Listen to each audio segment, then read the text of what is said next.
నీలాంజన సమాభాసం రవిపుత్రమియమాగ్రజం ఛాయామార్తాండ సంభూతం తం నమామి శనైశ్చరం.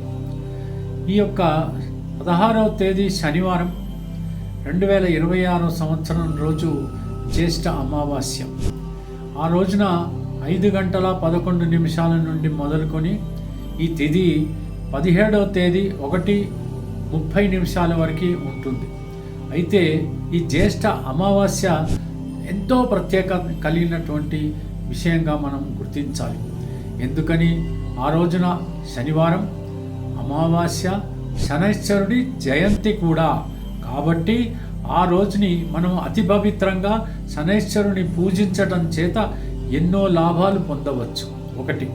రెండోది ఏంటంటే, ఏలినాటి శని జరుగుతున్నటువంటి వాళ్ళు, అర్ధాష్టమ శని జరుగుతున్నటువంటి వాళ్ళు, అష్టమ శని జరుగుతున్నటువంటి వాళ్ళు, లేదా శనైశ్వరుడి యొక్క దశ జరుగుతున్నటువంటి వాళ్ళు, అంతర్దశ జరుగుతున్నటువంటి వాళ్ళు, లేదా విదశ జరుగుతున్నటువంటి వాళ్ళు, ఎవరైనప్పటికీ కూడా ఆరోగ్యరీత్యా మరి మోకాళ్ళ నొప్పులు ఉన్నటువంటి వాళ్ళు, అనేక రకాలైనటువంటి శారీరక రుగ్మతలు కలిగినటువంటి వాళ్ళు, అనేక కష్ట నష్టాలకు గురి అవుతున్నటువంటి వాళ్ళు, కోర్టులలో కేసులు ఉన్నటువంటి వాళ్ళు, ఈ రకంగా అనేక రకాలుగా బాధపడుతున్నటువంటి వాళ్ళందరూ కూడా ఈ రోజున గనక శనైశ్వరుణ్ణి పూజించినట్టయితే తగు విధమున ఖచ్చితంగా చాలా మేలు కలుగుతుంది అనేటువంటి విషయం మీరు అర్థం చేసుకోవాలి.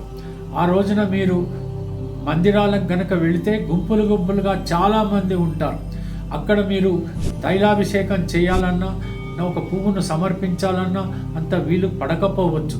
కాబట్టి మీరు ఒక పని చేయండి, మీ ఇళ్లలోనే నేను చెప్పినటువంటి ఈ మంత్రాన్ని మాత్రం ఖచ్చితంగా ఉచ్చరిస్తూ ఒక భక్తిభావంతో ఆయన యొక్క శనైశ్వరుడికి పూర్తిగా ఆధీనంలోకి వెళ్ళిపోయి ఆయన కాళ్ళను మొక్కినట్టుగా మొక్కుతూ మీరు కనుక నీలాంజన సమాభాసం రవిపుత్రమియమాగ్రజం ఛాయామార్తాండ సంభూతం తం నమామి శనైశ్చరం, ఓం శనైశ్చరాయ నమః, ఓం శనైశ్చరాయ నమః, ఓం శనైశ్చరాయ నమః అని 108 సార్లు చదివినంత మాత్రాన మీకు ఎంతో మేలు కలుగుతుంది, ఎన్నో లాభాలు చూస్తారు.